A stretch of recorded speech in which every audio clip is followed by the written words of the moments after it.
ফণীভূষণ চক্রবর্তীর লেখা শ্রুতিতে রাম ঠাকুর। জনযান মুখরিত হিদারাম ব্যানার্জি লেন দিয়ে পূর্ব দিকে চলেছিলেন ঠাকুরমশাই একদিন সকালবেলায়, এক দশকের শেষের দিকে।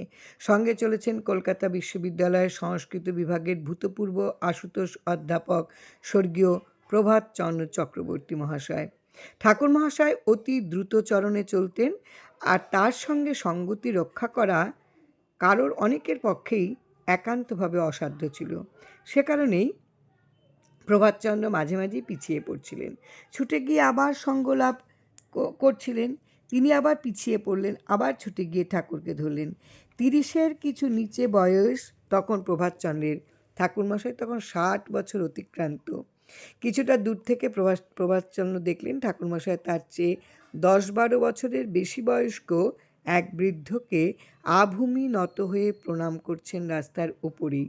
দৌড়ে গিয়ে প্রভাতচন্দ্র ঠাকুরমশাইয়ের পাশে দাঁড়ালেন। অর্ধ অবনত হয়ে তিনি যখন ভদ্রলোককে প্রণাম করতে উদ্যত হয়েছেন, ঠাকুরমশাই তার ডান হাতখানা প্রভাতচন্দ্রের বক্ষে স্থাপন করে বললেন, না, আপনি না। ক্ষুব্ধ কণ্ঠে প্রভাতবাবু জানালেন, ঠাকুরমশাই যাকে প্রণাম করছেন সেখানে তার কোটি প্রণামও অনেক কম। দৃঢ়স্বরে ঠাকুরমশাই কণ্ঠ থেকে পুনর্বার উচ্চারিত হলো, না। স্তব্ধ হয়ে প্রভাতচন্দ্র দাঁড়িয়ে রইলেন।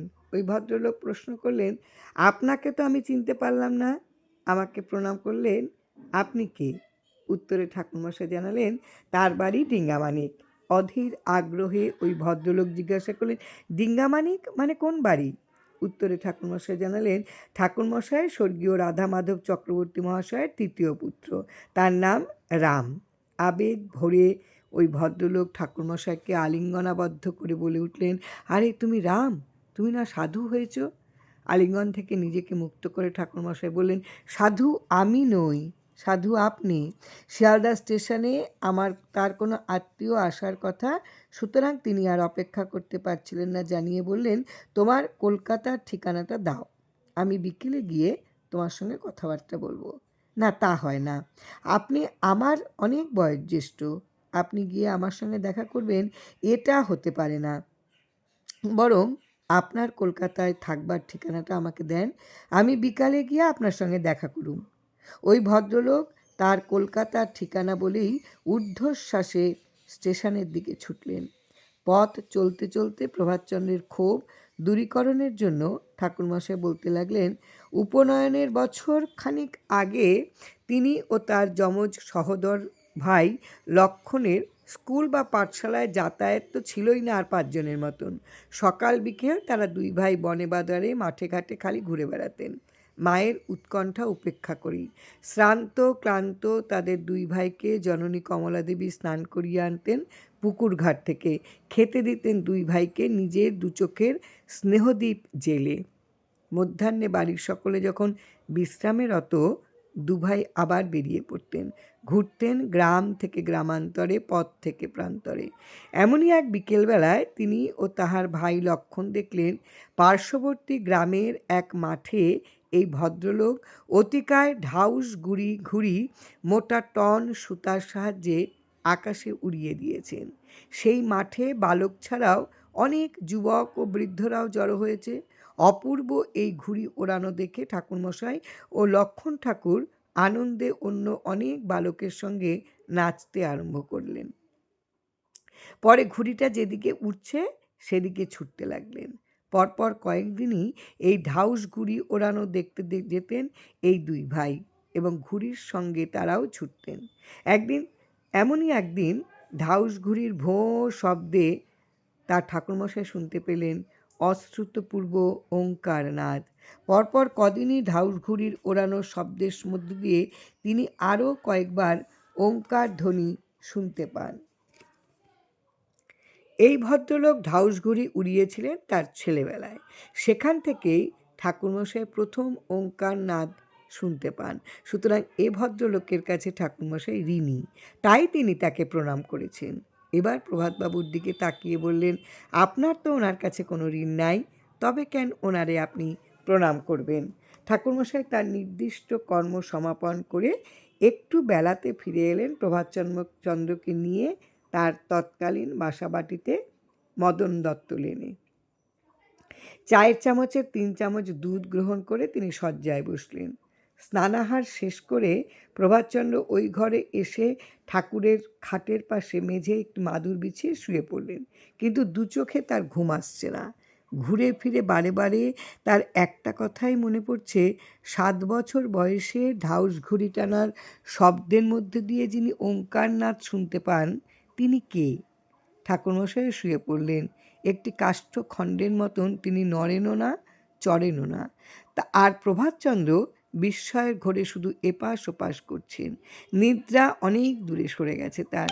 ভাবছিলেন, বিকালবেলায় ঠাকুরমশাই যখন ওই ভদ্রলোকের বাড়ি যাবেন, তখন ঠাকুরমশাই কি তাকে নিয়ে যাবেন? যদি হয়, তাহলে আরও কিছু হয়তো জানা যেতে পারে। বাড়ির ভেতরে গিয়েছিলেন প্রভাতচন্দ্র। ধূমপান সেরে যখন এলেন, তখন ঠাকুরমশাই বিছানার ওপর বসে আছেন। প্রভাতচন্দ্রকে দেখে ঠাকুরমশাই জানতে চাইলেন, বিকেলে তার কি কোনো কাজ আছে? না হলে তিনি তার সঙ্গে ওই বাড়িতে যেতে পারেন। আশা এত সহজে সুফল হবে এটা ভেবে প্রভাতচন্দ্র উৎফুল্ল হয়ে বললেন, কোন বাড়িতে? আপনার মহাজন দাদার বাড়িতে তো? হাসি ভরা মুখে ঠাকুরমশাই বললেন, কড়া নাড়ার আগেই দরজা খুলে গেল ওই বাড়ির। ওই ভদ্রলোক শয্যায় বসেই ঠাকুরমশাইকে আসতে দেখেছিলেন।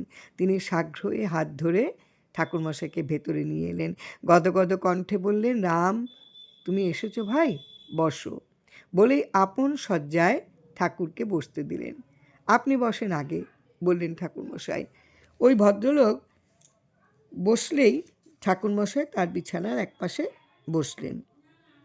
প্রভাতচন্দ্রকেও ওই বিছানায় বসতে বললেন ঠাকুরমশাই, কিন্তু এই শয্যায় না বসে ঘরের একপাশে যে টুল ছিল সেই টুলটিতে গিয়ে বসলেন।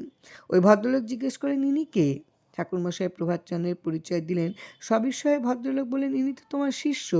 না, তা নয়, ইনি আমার খুব আপনজন, ঠাকুরমশাই উত্তরে বললেন। ঠাকুরমশাই তার নিজ গ্রামের হিন্দু মুসলমান নির্বিশেষে অনেকের কথা জিজ্ঞেস করলেন। পরমাত্মীয় তার মতন খুঁটে খুঁটে জিজ্ঞাসা করছিলেন এবং ওই ভদ্রলোকও উত্তর দিয়ে যাচ্ছিলেন প্রায় 15-20 মিনিট ধরে। সহসা ভদ্রলোক ঠাকুরমশাইয়ের হাত দুটি ধরে করুণ কণ্ঠস্বরে বললেন, রাম ভাই, আমার অনেক অপরাধ সারা জীবনের আছে, কিন্তু পর্বত প্রমাণ অপরাধ আজ হয়েছে তোমার প্রণামে।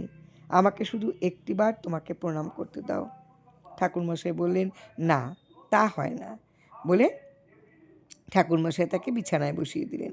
ভদ্রলোক বলে যেতে লাগলেন, তোমার বাবা রাধামাধব চক্রবর্তী যে সিদ্ধ পুরুষ, তা আমাদের অঞ্চলে সকলেই জানেন। মহা তাপস তোমার বাবা। তিনি যে নিজের বাড়িতে পঞ্চবটী আসনে বসে তপস্যা করতেন ও জগৎমাতার সাক্ষাৎকার লাভ করেন, কথা আমরা বহুবার বহু লোকের মুখে শুনেছি। সেই সিদ্ধ পুরুষের সন্তান তুমি ও লক্ষণ ভাই, দুজনেই মহাতাপস। 8 বছর বয়সে তুমি গৃহত্যাগ করে চলে যাও। মাঝে মাঝে বাড়িতে আসো বটে, শুনি তুমি চলে যাওয়ার পরে। সেই বালক অবস্থায় তোমাকে দেখেছি। তার দীর্ঘকাল পরে আজ সৌভাগ্যক্রমে তোমার সঙ্গে আমার দেখা।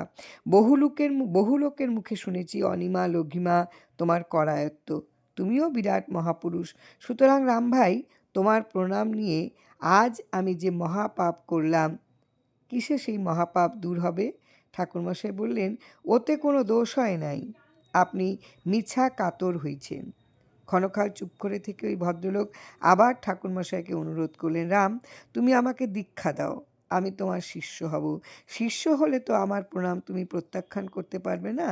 আপনার কুলগুরুর কাছে গিয়ে আপনি দীক্ষা নেন, বললেন ঠাকুরমশাই। উত্তরে ভদ্রলোক বললেন যে তাহার কুলগুরু বংশের এক কেউই জীবিত নাই, বহুকাল পূর্বে। একটু চুপ করে থেকে ঠাকুরমশাই বললেন, আপনি নাম দিতে পারেন যদি আপনার ইচ্ছে থাকে। দাও দাও দাও, আমাকে নাম দাও ভাই, বললেন ভদ্রলোক অধীর আগ্রহে। ধীরে ধীরে ঠাকুরমশাই তাকে নাম দিলেন। ভদ্রলোকও বারংবার ঠাকুরমশাইয়ের সঙ্গে সেই নাম উচ্চারণ করতে লাগলেন।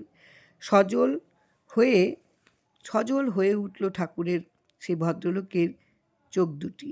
কোচার খুঁটে নয়ন মুছে ভদ্রলোক জানতে চাইলেন, কতবার করে এই নাম সারা দিন রাত্রি করতে হবে? ঠাকুরমশাই উত্তর দিলেন, যতবার পারেন। এবার ভদ্রলোক ঠাকুরমশাইয়ের 2 হাঁটু জড়িয়ে ধরে আকুল হয়ে কাঁদতে কাঁদতে বললেন, এবার আমাকে একবার প্রণাম করতে দাও। আমি তোমার পাদস্পর্শ না করে কিছুতেই ছাড়ব না। মহাপাতকী আমি, কি করে আমার মুক্তি হবে? ঠাকুরমশাই অনেক সময় নিয়ে ভদ্রলোককে বোঝালেন এবং তাকে প্রণাম করা থেকে নিবৃত্ত করলেন। কিন্তু ভদ্রলোক নাছোড়বান্দা, কান্নাও থামালেন না। ঠাকুরের হাঁটু দুটি ধরে আর ছাড়লেনও না তিনি। ঠাকুরমশাই আবার তাকে বললেন, এই নামই যতটা পারেন করবেন, এই নামেই আপনার মুক্তি, কিন্তু ভবি তো ভোলবার নয়। ভদ্রলোক পুনর্বার বললেন, শুধু একবার তোমাকে প্রণাম করতে দাও, আর কিছু আমি তোমার কাছ থেকে চাইব না। ঠাকুরমশাই যেমন বসেছিলেন তেমনি বসে রইলেন, পাদপদ্ম প্রসারিত করলেন না।